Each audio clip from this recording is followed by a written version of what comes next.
Grande Fernando Horta, estamos aí um dia depois do Natal, você está bem? Tudo bom, Atushi? Tudo bom? Um abraço para você, um abraço para quem está nos assistindo. Um dia depois do Natal, Brasília com muita chuva, rapaz, faz 3 dias que não para de chover, é uma coisa estranha, não é normal. Boa. O normal é ter mais umidade aqui em Brasília na época do Natal, sim, mas não tanta. E hoje está ameaçando mais um pouquinho. Será que a gente está caminhando aí para uma alteração muito grande do clima, uma alteração muito grande da política e da sociedade? Porque essas coisas vão estar ligadas mais adiante, né? Eu já estava pensando metaforicamente, assim, na chuva que vai trazer a boa colheita em 2024. Aproveitando que o presidente Lula comentou, né? A fala do presidente Lula diz isso: semeamos em 2023, vamos colher em 2024. Exatamente. Horta, foi bom o seu Natal? Conta pra gente aí. Natal, eu não gosto muito dessas datas, Atush, são um pouco diferentes. Eu acho que essas datas nos trazem mais saudade do que esperança, infelizmente, para quem trabalha com análise política. Não é uma data muito bonitinha. A gente passa 15 dias ali meio que pendurado em uma ou duas informações, então não é muito legal, mas enfim, quem tem criança pequena sempre acaba se divertindo um pouquinho, né? Eu acho muito engraçado, a gente compra uns presentes para as crianças, caro, e aí as crianças se divertem com os baratos, né? Com aqueles que custaram a merrequinha. Estão elas lá no coisa brincando e você fica pensando assim, joguei aquela grana fora, podia ter comprado mais desse negocinho aqui. Às vezes o brinquedo imaginário é melhor do que o brinquedo físico, né, também. Exato, e às vezes o mais simples, né, o mais bobinho se resolve. Aqui os meus passaram o dia inteiro brincando com aquele brinquedo de tijolinho, sabe? Aquele que tu coloca tijolinho, vai construindo uma torre, e aí a brincadeira é tirar os tijolinhos de baixo e botar em cima. Passaram 4 horas brincando com aquilo, rapaz. Deixa eu só checar uma informação aqui, ó, rapidinho, porque tem um ponto aqui, ó. Vamos pegar aqui. Ó, isso aqui eu quero responder uma pessoa aqui, a Maria Graças. Ela está dizendo: o Lula é muito mentiroso. Vou ao mercado todos os dias, a comida está mais cara. Que vergonha. Não é verdade o que você está falando, Maria. Com todo respeito, né? Aqui peguei aqui agora, ó, Estado de São Paulo, uma fonte que odeia o Lula, tá? Vou botar aqui: a inflação dos alimentos em 2023 deverá ser a menor em 6 anos, né? Então tá aqui, ó, após anos de aumento no preço dos alimentos, governos Temer e Bolsonaro, né? Parará, a inflação dos alimentos será a menor dos últimos 6 anos, entre 3% e 3,9%, né? Então, talvez você esteja frequentando os mercados errados, mas a gente não pode ter desinformação nem no chat, né? Nem no chat a gente deve ter desinformação, porque às vezes tumultua. Pode ser que uma coisa tenha ficado mais cara, tal, mas de maneira geral, neste ano os alimentos ficaram mais baratos, né? Com todo carinho, com todo respeito para você. Diga, Horta. Não, é isso que eu ia dizer, talvez. Como é que é o nome da moça Maria que comentou ali? Maria da Graça. Maria da Graça, de repente, a gente tem que entender exatamente isso, né? Inflação é sempre medida a partir de uma cesta de produtos. Dependendo do que você botar nessa cesta, ela pode ser um pouco maior ou um pouco menor, entendeu? Então, muitas vezes a gente tem um consumo de algum produto que realmente aumentou de preço e a gente acha que aquele aumento de preço daquele produto ou daquele conjunto de produtos ele vai se reproduzir para todo o restante da cesta, e não é verdade, tá? Então tem que tomar um pouquinho de cuidado com isso para que a nossa percepção não fique parecendo que é a realidade. Aumentou? Sim, aumentou 3% ao longo do ano, que foi basicamente um pouco menos do que a inflação. Mas não como estava nos anos anteriores, em que a gente estava tendo a inflação de alimentos cada vez mais alta. Então, houve um recuo desse processo de aumento. O que cabe aqui é a gente cuidar só para ver se não está gastando com supermercados que estão abusando realmente, porque daí aí não é o valor médio de mercado, mas é o supermercado aproveitando que você não faz compra em outro lugar. E não é porque, por exemplo, sei lá, subiu o preço do azeite que subiu o arroz, o feijão, a carne e tal. Enfim. Mas, Horta, vamos lá. Como é que você viu esse pronunciamento do presidente Lula?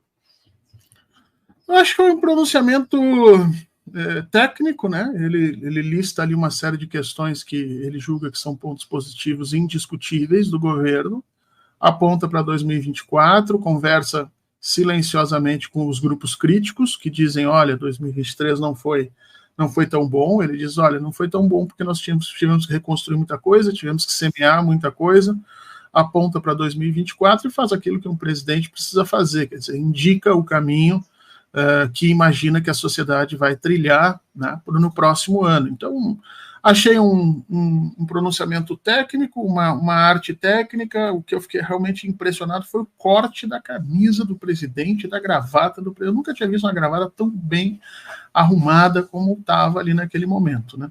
Então, está havendo um cuidado com esses pequenos detalhes que a gente não via antes, né?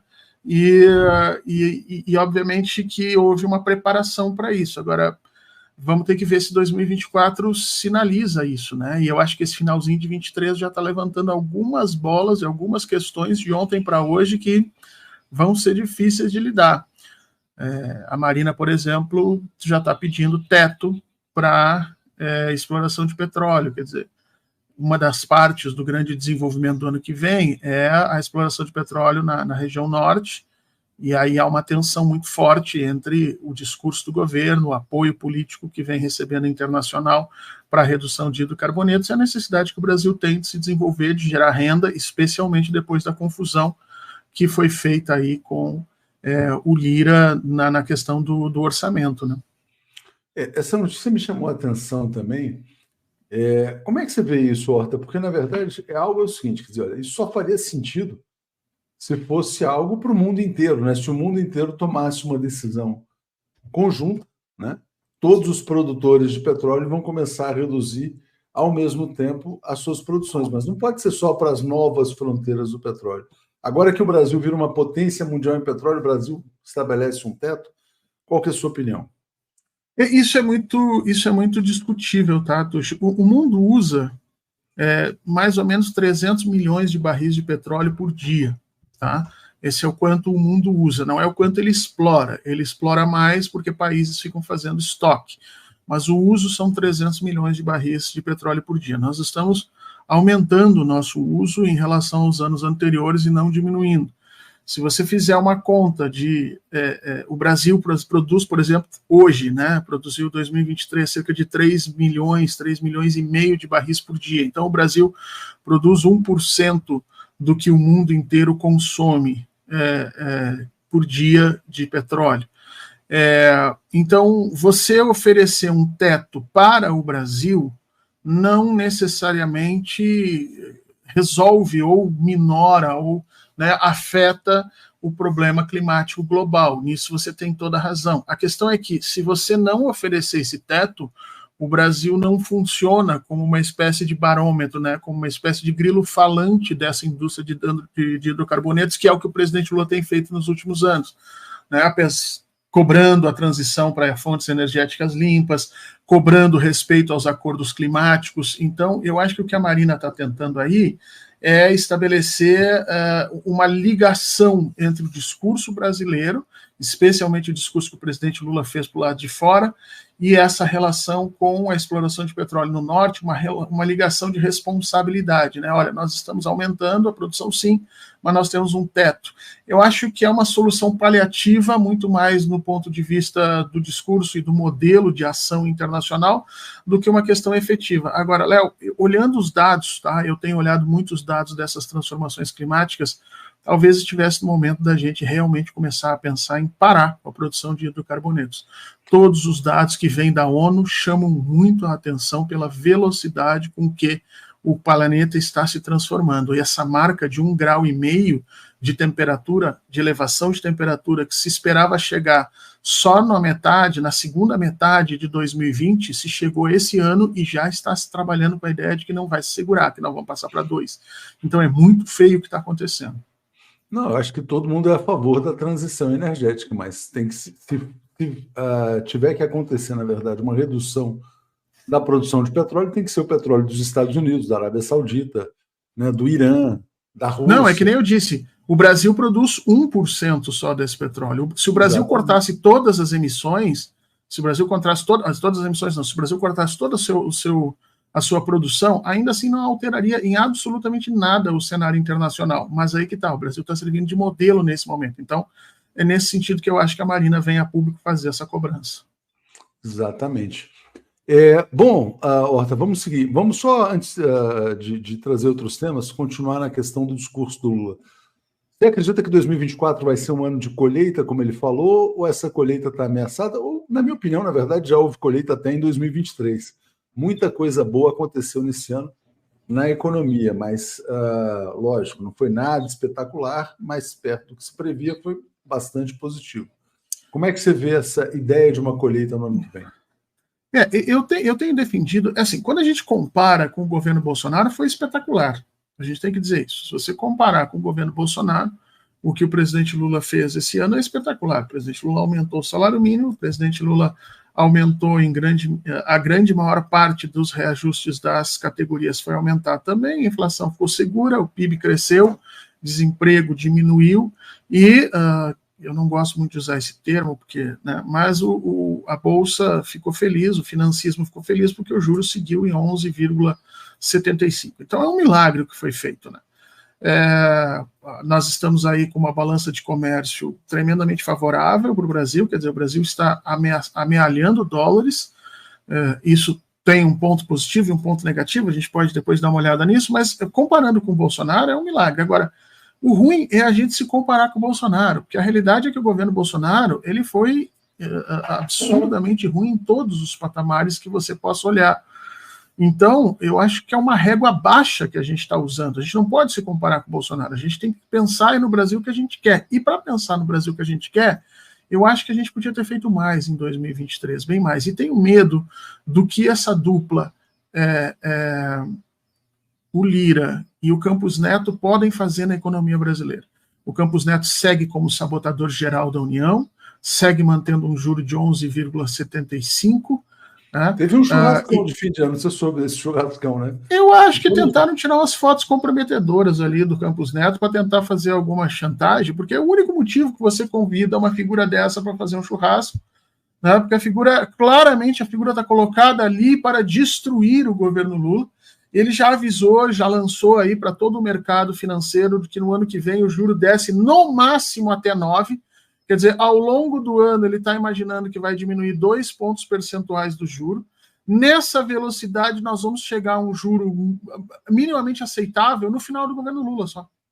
E, na verdade, só lembrando, né, todas as previsões de inflação para o ano que vem estão apontando para 3%, 3,5%. Uma taxa de juros de 9%, 9,75% no fim do ano é um juro real de 6%, não é queda nenhuma. Na verdade, é manter a taxa de juros no nível atual, porque a inflação está caindo, né? E outra coisa, as pessoas têm que entender isso. Quando você mantém um juro desse tamanho, você retira a vontade das pessoas investirem em áreas produtivas da economia. Por que um empresário que tem R$ 1 bilhão vai investir na área produtiva, que ele vai ganhar menos do que se ele investir no mercado financeiro, que ele ganha pelo menos o juro, pelo menos a Selic? Então, não há sentido no que está acontecendo. O Campos Neto claramente está fazendo isso, e ele só sai no final de 2024, né?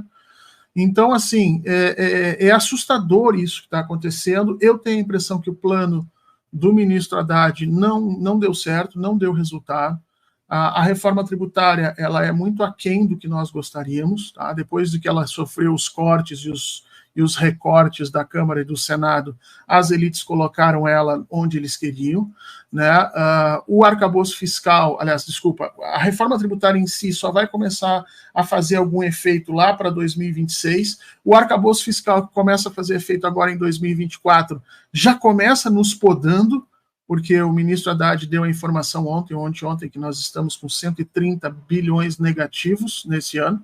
Então, isso significa que nós não vamos atingir o déficit zero, que o próprio governo se impôs, e aí para o ano que vem nós temos menos de 1,7% de crescimento de investimento do governo, bem menos do que isso. Então, quer dizer, eu tenho a impressão que se nós não fizermos, se o presidente Lula não tirar um coelho da cartola ali nos primeiros 3 meses, e tem que ser um coelho bem gordinho, nós vamos ter dificuldade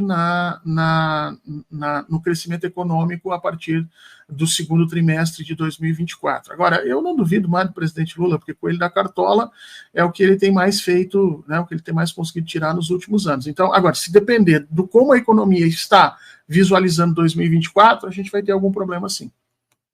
É isso aí.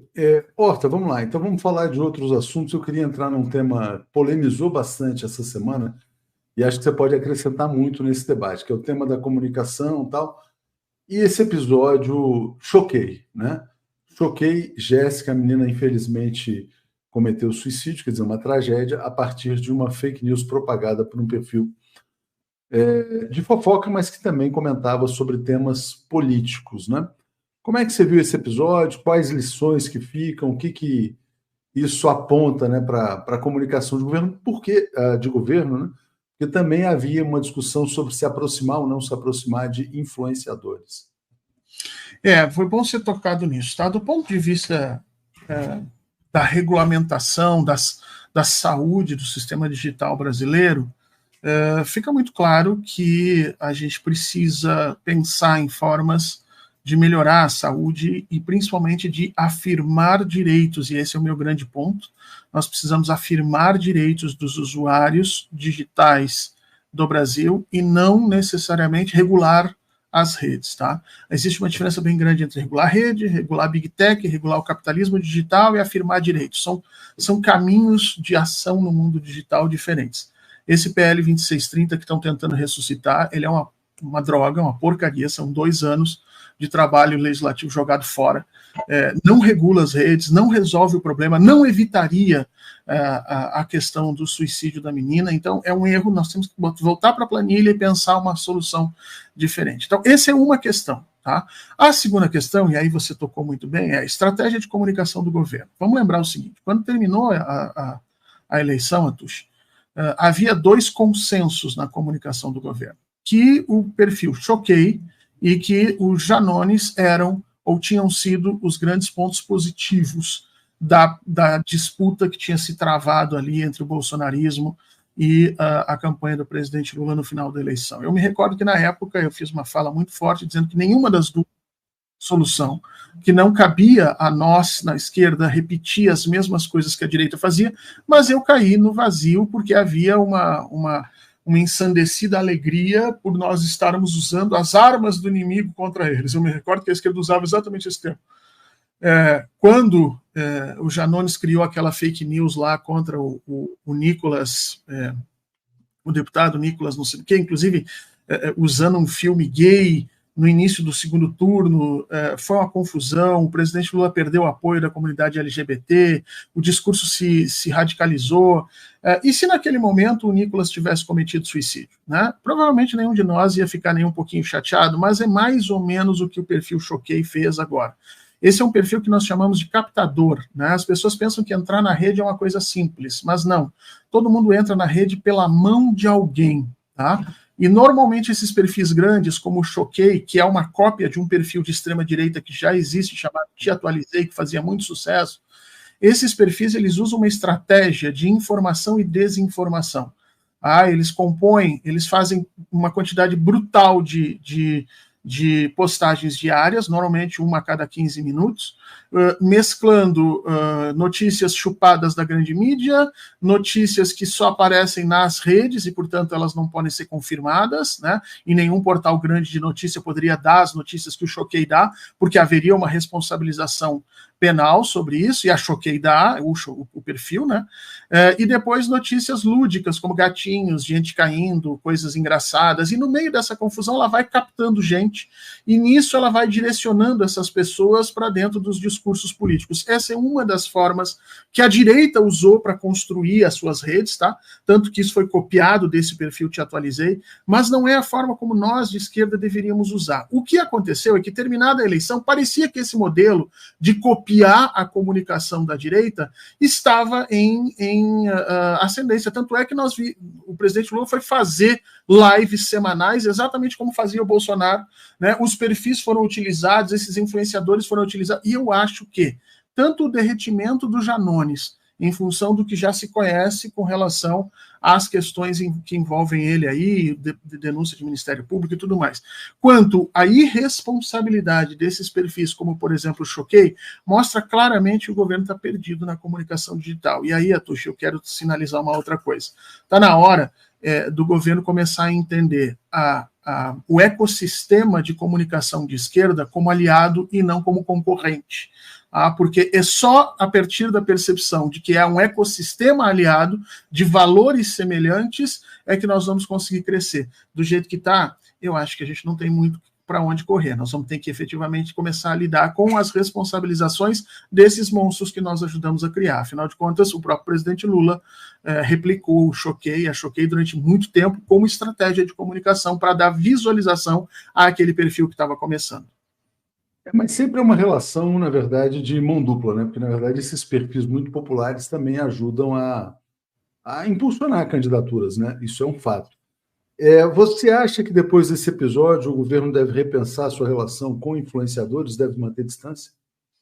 Eu acho que nós temos que pensar um plano nacional de comunicação. A primeira coisa que eu defendo já há algum tempo, o Ministério das Comunicações tinha que pensar um plano nacional de comunicações, um plano nacional transformado em forma de lei, que criasse critérios para investimento de publicidade pública, que cuidasse da disparidade entre os veículos de informação, privilegiando os grupos mais baixos, que criasse critérios de adensamento do investimento em cima de determinados pontos a serem alcançados, então perfis que alcançarem isso, veículos que alcançarem aquilo, que trabalharem pelos direitos humanos, que, né, você cria uma condição grande ali de características e a partir daí direciona as ações de governo nessa situação. Nesse sentido, sim. Depois, eu acho que nós devíamos criar tecnologia nacional própria, redes nacionais próprias, nós temos que criar ecossistemas de informação nacionais próprios, tecnologia própria para poder brigar com essa gente. E só em terceiro ponto é discutir a proximidade ou não com esses perfis. De uma maneira geral, eu acho que uma boa comunicação do governo dispensa esses perfis. E a gente só utilizou eles como muleta porque a gente não tinha essa comunicação pré-colocada, a gente não tinha um plano nacional disso. E, de alguma maneira, parece que os perfis que eram grandes o suficiente para fazerem o mesmo papel que a Choquei fez com mais responsabilidade, parecia que não eram tão interessantes ao governo, digamos assim. É preciso repensar a atuação digital do governo indiscutivelmente para 2024. Mas, Horta, vamos parar para pensar o seguinte, quer dizer, esses perfis de maior engajamento, tal, eles trafegam numa avenida que não é muito segura, né? Quer dizer, você não está propriamente no campo do jornalismo, né? Você está no campo do espetáculo, das coisas meio... E o próprio universo da fofoca, né? Quer dizer, é uma coisa complicada, porque você usa a fofoca para gerar um engajamento e, ao mesmo tempo, também entra no conteúdo político, né?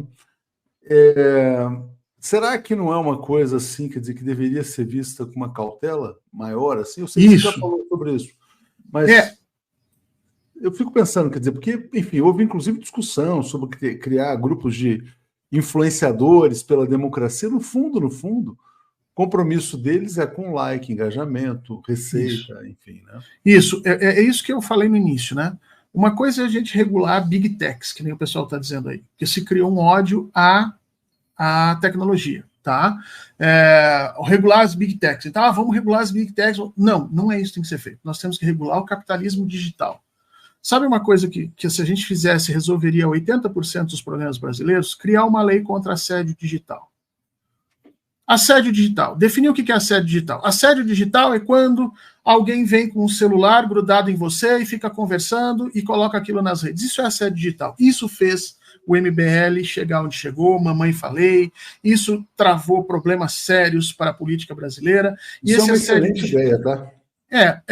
Uma lei contra o assédio digital. Então, por exemplo, dizer assim, olha, assédio digital não pode ser monetizado. Então, quem fizer assédio digital não vai monetizar, o canal que replicar não monetiza, o perfil que replicar não monetiza. Vai sumir o assédio digital? Não.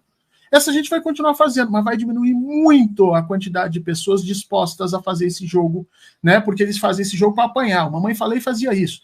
Ele ia nos lugares para apanhar, para tomar tapa, porque ele sabia que cada tapa, cada soco que ele tomava era 1 milhão de likes que ele ganhava, era um compartilhamento absurdo e era dinheiro que entrava nele. Daí acabou virando... Era corajoso, né? Aquela coisa. Exato, né? E aí acabou criando essa perspectiva do digital contra o analógico.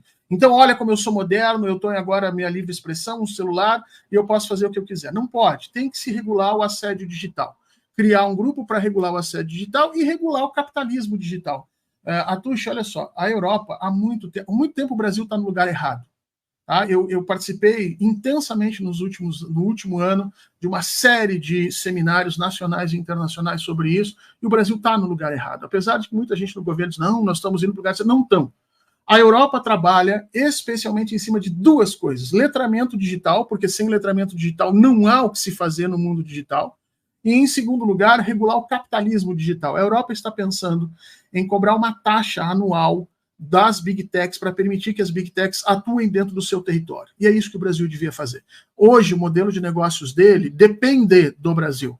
Só para vocês terem uma ideia, as inteligências artificiais que vão dar a quantidade de lucro que eles precisam nos próximos anos, elas são treinadas com dados tirados dos brasileiros, dados que nós entregamos de graça e que o governo não cobra um tostão por isso. Se você chegar para o Facebook, para o Twitter, para o WhatsApp hoje para eles e disser, olha, vocês vão pagar tanto por ano para utilizar o nosso território, ou nós vamos fechar e vocês não vão mais usar. Eles vão aceitar pagar, porque o lucro que o Brasil e a América Latina como um todo dá para eles, nenhuma outra região do mundo consegue dar. Sabe por quê? Porque a China tem um sistema próprio, a Índia não está caindo nessa situação, e o único lugar onde eles estão efetivamente mandando é na Europa, e a Europa já está tentando criar tecnologia própria. Então a gente precisa entrar na briga como gente grande, e não como submisso da tecnologia que nem está acontecendo. Você falou sobre uma lei contra o assédio, né? O Whindersson Nunes, que é o protagonista dessa história, ele propõe a lei Jéssica Vitória, que eu achei bem interessante, na verdade, o que ele está propondo. Ele está dizendo o seguinte, quer dizer, crime publicar conversa entre duas pessoas sem o consentimento, a menos que seja para denunciar algum crime. Por exemplo, alguém está trocando mensagem com alguém de cunho romântico, amoroso e tal, isso não é um assunto jornalístico, né? Se a pessoa não consentiu, não existe a notícia, não pode ser publicado. Me parece algo, acho que a privacidade o direito à privacidade tem que se sobrepor ao direito à fofoca, vamos dizer assim, porque não é nem informação isso para mim. Como é que você vê isso? A ideia do Whindersson é boa, mas é completamente inútil. Porque quando você cria um espaço dizendo, a menos que seja para denunciar crime, você tornou ela inútil. Porque a pessoa que vai julgar se pode ou não pode mas não é divulgar... crime. Alguém está namorando alguém não é crime. Agora, alguém está mandando um WhatsApp. Isso. Você pode julgar assim. O Mamãe Falei vai achar que é. Vai inventar alguma história de que a menina tinha isso, que aquele outro que estava um político enfiado no meio, que o dinheiro era utilizado. Você entendeu? A questão é que a gente tem que criar métodos.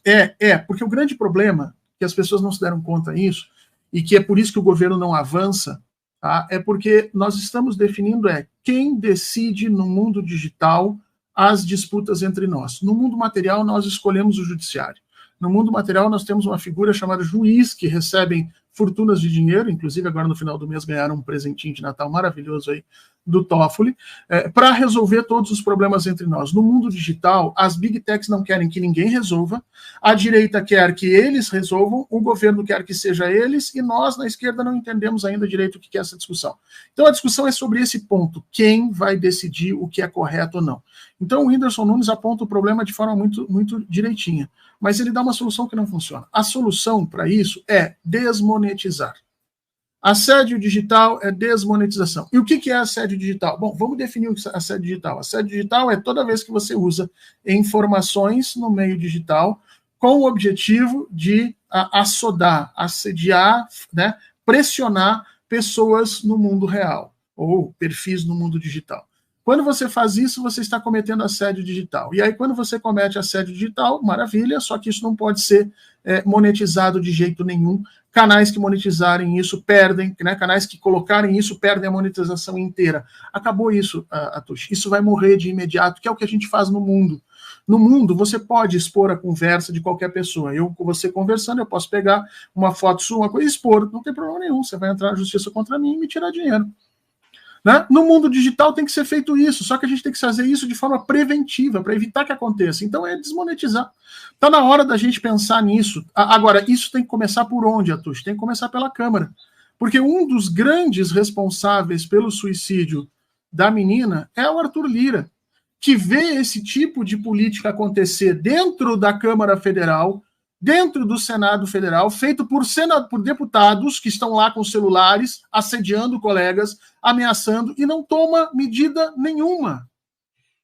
Está na hora da Câmara começar a legislar também contra, né, cortar na própria carne, porque senão nós vamos criar cidadãos de duas de duas qualidades, né? O cidadão comum, que não vai poder fazer nada, e os deputados e os senadores que vão poder ter acesso a absolutamente tudo. Isso está errado. O Brasil precisa pensar o mundo digital não mais como um apenso do mundo real, mas como dois mundos em que nós temos direitos de viver e precisamos ter esses direitos resguardados e assegurados pela estrutura de Estado. Desmonetizar, perfeito, porque na verdade o objetivo de tudo isso é exatamente a monetização. Diz aqui JC Aguiar, estou querendo puxar o comentário, não está vindo, não sei se travou aqui o sistema do StreamYard, aparentemente deu um break aqui. Horta, acabou de sair uma pesquisa, né? Na semana passada a gente falou, você falou, em 10 dias o Milei provou, né, para todo mundo que o seu projeto só se viabiliza na porrada, que é um projeto fascista de extrema-direita. Agora, com 26 dias de governo, sabe qual que é a rejeição ao Milei?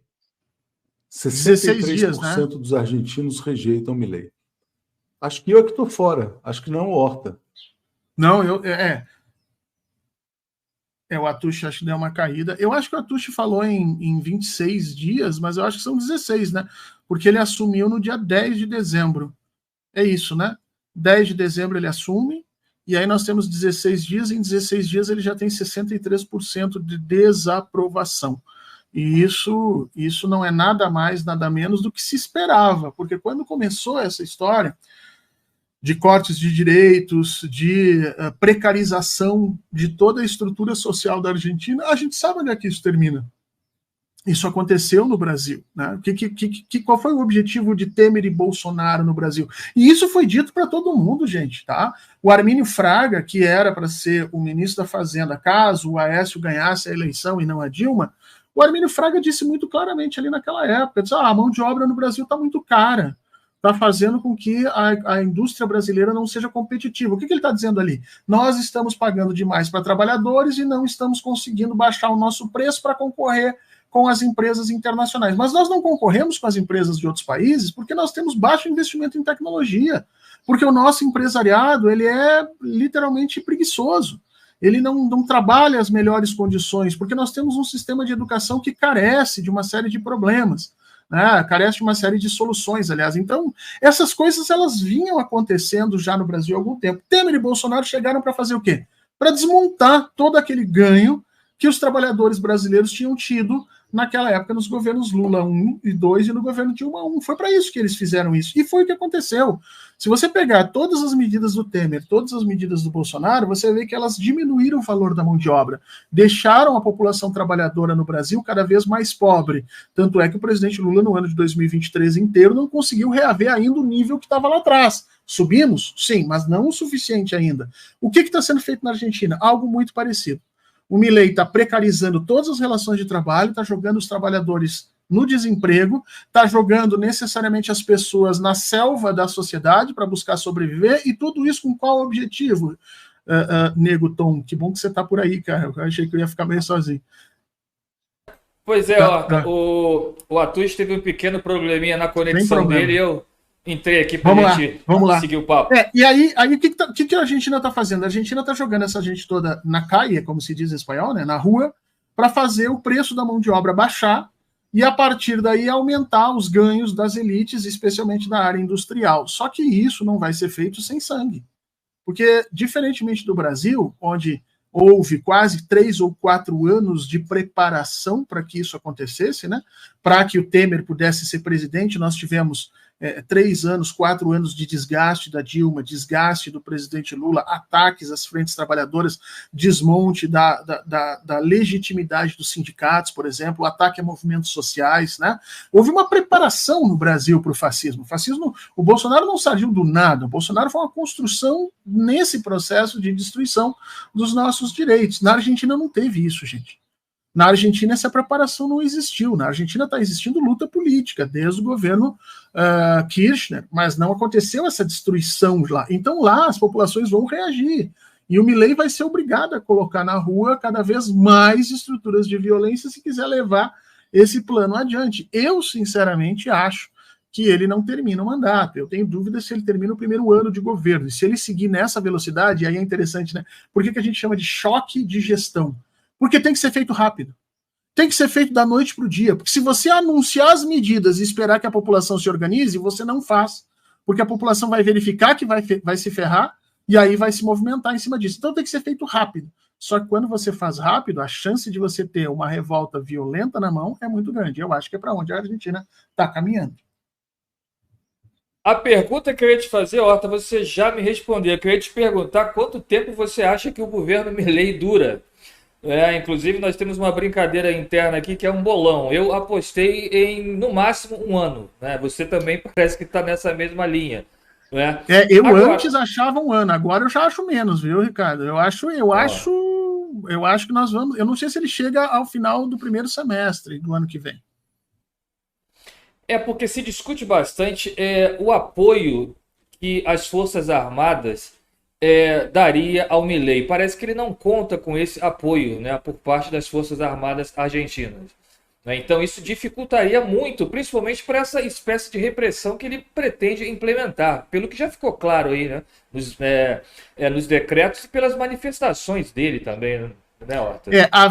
O apoio dele às Forças Armadas vinha por meio da vice dele, cujo pai é uma pessoa muito influente, é um militar influente e tal. Só que, assim que foi eleito o Milei, a vice tentou se aproximar dele para conseguir algumas indicações, porque todo mundo quer colocar amigos aqui a colar, né? E o Milei fechou a porta, disse que não, que ninguém ia fazer. Então, houve uma ruptura entre os dois. A vice do Milei e o Milei hoje não se falam. Então, o apoio aos militares também ficou prejudicado por isso, além de outras coisas, né, Ica? E o Milei saudou a Margaret Thatcher, né?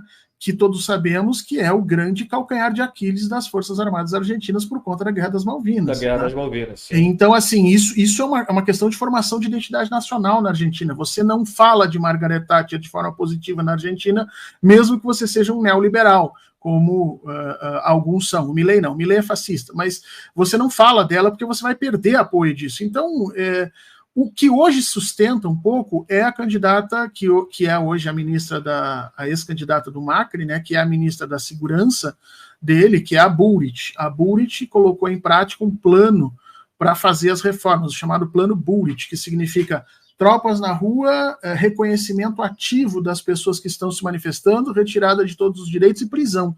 Inclusive, ela construiu ali todo um aparato com tinta especial para marcar as pessoas, um troço bem medieval, assim, literalmente. Eram jatos de tinta que iam ser jogados nos manifestantes e depois a polícia ia visitar casa a casa para ver se a pessoa estava com tinta no corpo e, a partir daí, processar e retirar todos os benefícios. Então, a Bullrich hoje é a pessoa que faz essa ligação entre o Milei e as forças de segurança. E é ela que está garantindo que, por enquanto, essas medidas estejam sendo colocadas em prática. Agora, por que ela está garantindo isso? Porque os empresários argentinos, que são os que apoiaram, estão muito interessados em que a mão de obra argentina caia lá embaixo o preço, para que eles consigam cada vez lucrar mais. Pois é, você citou aí a Vitória Villarruel, né? Inclusive, ela sugeriu revisar as indenizações, né, que foram dadas para pessoas que sofreram com a ditadura militar. Né? Ela nega, inclusive, que tenha havido ditadura militar na Argentina. Né? É uma figura bastante complexa, bastante complicada, mas seria importante se o Milei tivesse o apoio dela nessa questão aí das Forças Armadas que você bem falou, né? Se ele tivesse esse apoio, eu acho que a coisa ia ficar mais complicada, viu? Mas a gente tem que lembrar duas coisas. Primeiro, as Forças Armadas argentinas são diferentes das brasileiras. As argentinas pagaram pela ditadura. Nós tivemos generais morrendo na cadeia, presos, coisa que nunca aconteceu no Brasil. Né? O primeiro general preso, acho que da história do Brasil, é o pai do Cid, agora nessa situação, porque antes disso nunca tinha acontecido e parece que não vai acontecer de novo se depender dessa articulação de forças que está sendo colocada aí.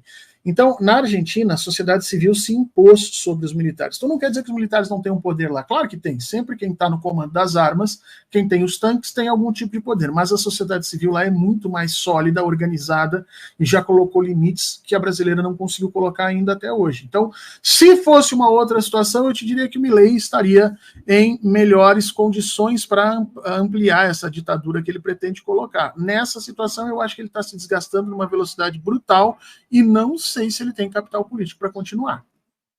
Horta, você acha que essas manifestações, que esses protestos, o calceiraço, né, que é o panelaço lá, tendem a se intensificar? E se intensificando, você acha que o Milei vai partir para uma repressão ainda maior sobre o povo argentino? E quais as consequências disso? Eu acho que sim, os cacerolaços, né? Que essa era uma coisa que os argentinos riam muito da gente, né? Porque aqui no Brasil a gente começou a bater panela. Mas bater panela no Brasil, na época da Dilma, era bater panela com a panela cheia, porque ninguém estava passando fome. Enquanto que esse molde de protesto, bater panela, foi criado na Argentina no início dos anos 2000, os cacerolaços, porque as panelas estavam vazias mesmo, as pessoas iam com fome para frente dos lugares bater as panelas. Então os argentinos tiravam sarro da gente, dizendo que nem protesto a gente sabia fazer direito, né? Que a gente pegava um símbolo, que é o símbolo da panela, que significava fome, e fazia protesto baseado em outras coisas. Agora não, de novo a fome vai voltar na Argentina, esses cacerolaços vão acontecer cada vez mais. Hoje o Milei já anunciou que vai botar mais 5 mil funcionários públicos na rua. Você imagina que isso significa mais ou menos umas 100 mil pessoas na Argentina tendo dificuldades de continuar sobrevivendo, porque você pega um funcionário público, a família dele, as pessoas que vivem do comércio que fazem com eles, quer dizer, a gente sabe como é que funciona a classe média argentina, tem muitas pessoas que dependem de uma que recebe, né, que tem essa condição financeira um pouco mais abalizada. Então isso significa que a pobreza vai crescer lá. E aí eu acho que sim, viu, Ricardo? Eu acho que o Milei não tem outra saída. O Milei está apostando tudo. É que nem um jogo de pôquer, né? O Milei tem uma mão fraca. Essa é a situação. Ele tem uma mão fraca. Ele foi eleito, mas ele foi eleito num país rachado. E com essa mão fraca ele está tentando fazer e ganhar um grande pote. Ele está tentando virar, basicamente, a ordem social e política da Argentina. E ele vai fazer isso apostando tudo. Ele sabe que ou ele ganha ou ele perde nesse momento, e perder nesse momento é mais barato do que perder daqui a um ano. Né? Então ele vai vir à tona sim, ele vai colocar as tropas na rua, ele vai usar todas as relações, porque ele sabe que se ele dobrar a sociedade argentina agora, ele faz o que quiser no próximo mandato. E a sociedade argentina vai vir à tona sim, vai vir para cima, porque sabe que se tiver que resistir, tem que resistir a esse primeiro avanço do Milei, e não dá tempo para ele fazer essas transferências. Então eu vejo com muita apreensão uma possibilidade real de confrontos nas ruas, tá? E nossos irmãos argentinos talvez nos deem uma excelente aula de como resistir a governos ditatoriais ou governos que tentam destruir os consensos sociais, como aconteceu aqui no Brasil. Se a gente tivesse feito isso, Ricardo, lá na época do impeachment da Dilma, eu digo para você, nós tínhamos salvado 350 mil brasileiros, porque dos 700 mil que morreram com o Bolsonaro na pandemia, pelo menos 350 deles, a metade, foi por conta das políticas doidivanas colocadas por esse presidente. E se Dilma tivesse terminado o seu mandato, Bolsonaro não tinha sido eleito. Perfeito. Horta, nós estouramos aqui o nosso tempo, já estou aqui com o Victor Costa no backstage, acabei pegando o bonde andando aí, como se diz aqui no Rio de Janeiro. Parece que a conexão do Atush não restabeleceu mesmo por lá, mas foi bom aqui trocar esse papo com você aqui nesses 5 minutos finais. Quero agradecer pela sua participação e nos vemos aqui em outra oportunidade. Aliás, eu já quero te convidar para o 22 horas um dia desse aí, hein? Nosso não Jornal da Noite aí. Estou à disposição. Maravilha. Opa, grande abraço. Maravilha, então. Vai ser um prazer recebê-lo. Horta, tchau, tchau. Grande abraço. Até mais. Ajude a financiar este canal. Seja membro. Mande um Pix para canalfernandohorta@gmail.com.